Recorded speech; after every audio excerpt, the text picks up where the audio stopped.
Stimme der Wassermannzeit, Jahrgang 2024 Nummer 212. Eklat von Barbara Harnisch, Schweiz. Translated with Google Translator.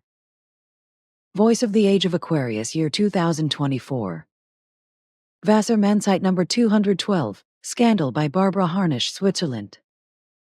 In two parallel classes of teenagers, there is a group that has one student in particular in its sights because he is a little different from the others. He is also smart, neat, does his homework and tries not to attract attention. He speaks little, actually only when he really has something to say.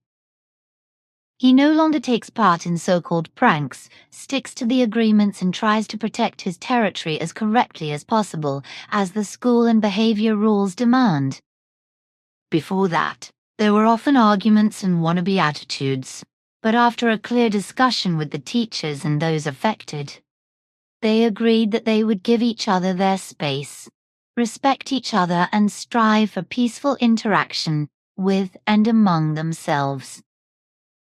But the group does not stop harassing, teasing, and even threatening him until the student just sees red and freaks out, using words, fists, and the whole body. Some of his classmates stand behind him and support him. The argument escalates, and finally the defeated group loudly cries out for help. The class teacher raises the alarm and gets support from other teachers, authorities, and parents. The latter are horrified and outraged by the attack. They say it is a disgrace to harass their children like that.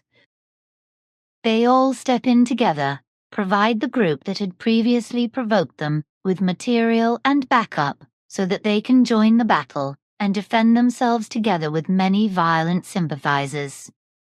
While the situation continues to escalate, the press is of course quickly informed and on the scene to report on the horrific events as quickly as possible, to speculate and to encourage the so-called defenders not to give up.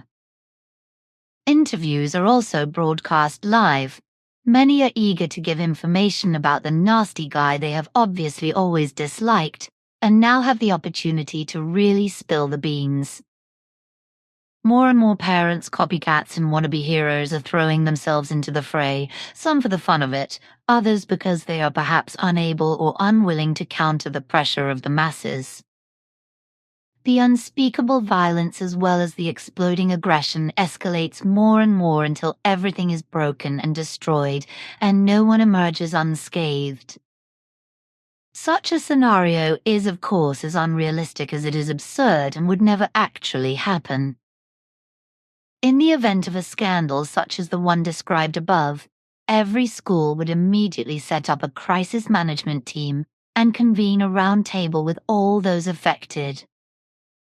A neutral person would lead the discussions, appeal to the common sense of those involved, allow everyone to have their say, and, above all, look for the reason. If the cause of the scandal had been discovered, suitable measures, punishments, and solutions that were fair, peaceful, and constructive for both sides would be discussed, negotiated, sought, and implemented. If the procedure had not been carried out in this way, any halfway reasonable person would tap their head and say, "Are you serious?" What is rightly seen as impossible, unimaginable, absurd, and completely wrong on a small scale is actually happening on a large scale on this earth. How can it be possible that group pressure, mass madness, a lack of independent thinking, and the failure to use reason and common sense can result in such horrific violence, wars, terror, illogic, and when humanity calls itself the crown of creation? It's worth thinking about,